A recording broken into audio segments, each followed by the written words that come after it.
Assalamualaikum warahmatullahi wabarakatuh. Perkenalkan, nama saya Inai Minabari. Saya dari kelas HES 6A. Di sini saya akan menjelaskan tentang sejarah perlindungan konsumen dan juga asas-asasnya.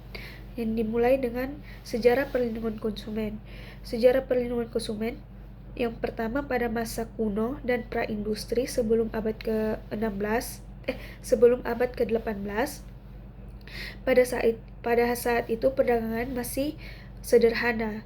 Hubungan antara penjual dan pembeli masih didasarkan kepercayaan. Pada saat itu belum ada hukum tertulis yang mengatur perlindungan konsumen, tapi ada beberapa peradaban yang sudah mengenal aturan terkait perdagangan. Pada masa yang kedua yaitu revolusi industri pada abad ke-18 sampai 19 pada tahun 1760 sampai 1840. Pada masa itu menyebabkan produksi massal dan distribusi barang dalam skala besar. Terus kualitas produk diabaikan demi kepentingan, demi efisiensi dan keuntungan. Pada masa itu juga sudah ada beberapa aturan mulai muncul, yaitu yang pertama Undang-Undang Pangan dan Obat di Inggris, dan yang kedua Undang-Undang Standar Keselamatan Produk di Amerika. Selanjutnya yaitu abad ke-20, awal perlindungan konsumen modern ada, yaitu isu perlindungan konsumen semakin mendapat perhatian dengan berkembangnya teknologi, industri, dan perdagangan internasional.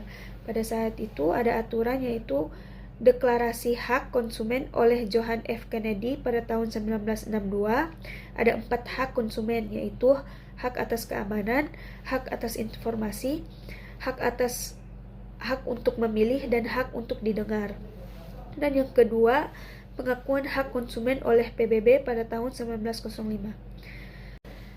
Dan selanjutnya masa perkembangan perlindungan konsumen di Indonesia.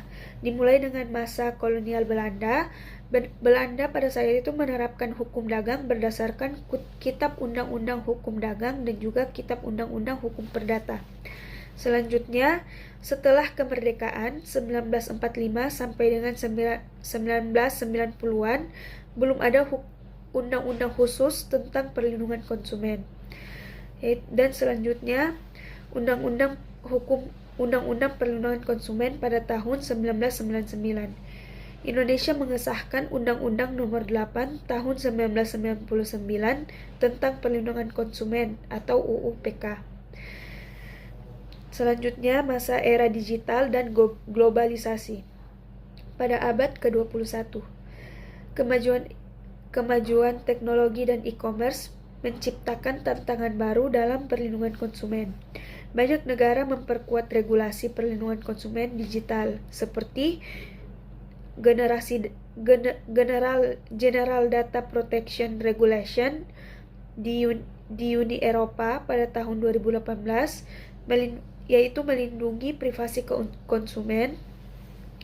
Yang kedua, peraturan e-commerce di Indonesia, PP nomor 80 tahun 2019, yaitu untuk melindungi transaksi online. Selanjutnya yaitu asas dalam perlindungan konsumen. Yang pertama, asas manfaat. Regulasi harus memberikan manfaat maksimal bagi konsumen dan produsen. Yang kedua, asas keadilan, menjamin adanya keseimbangan hak dan kewajiban antara konsumen dan pelaku usaha. Yang ketiga, asas keamanan dan keselamatan. Produk dan jasa harus aman digunakan dan tidak membahayakan konsumen. Asas yang keempat yaitu asas kepastian hukum. Asas yang kelima, asas keterbukaan. Dan asas yang keenam, asas keberlanjutan. Sekian dari saya. Mohon maaf bila ada salah kata dan penjelasan yang kurang. Saya mohon maaf. Assalamualaikum warahmatullahi wabarakatuh.